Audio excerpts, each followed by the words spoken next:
such sad circumstances, but this is the beginning, hopefully, of a sustained pressure that will lead to the kinds of changes that we need to see in Ethiopia.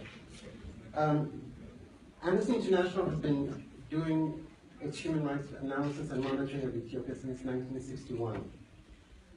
In the 1970s, we reported on abuses under the GERD.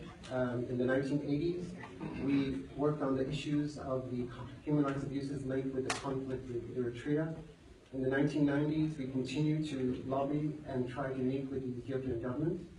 And we've been banned several times, and we are currently banned from the country. The reason I mention this is because it's important that when we are discussing what we are seeing today in Ethiopia, we remember the context. As we sit here, members of the Oromo ethnic group are enduring a brutal crackdown that was unleashed following peaceful protests in the fall of 2015. Now, by some estimates, over 400 people have been killed, thousands have been detained, homes and businesses have been destroyed. Similar protests occurred in 2014 and were met with equal violence. No investigations were conducted.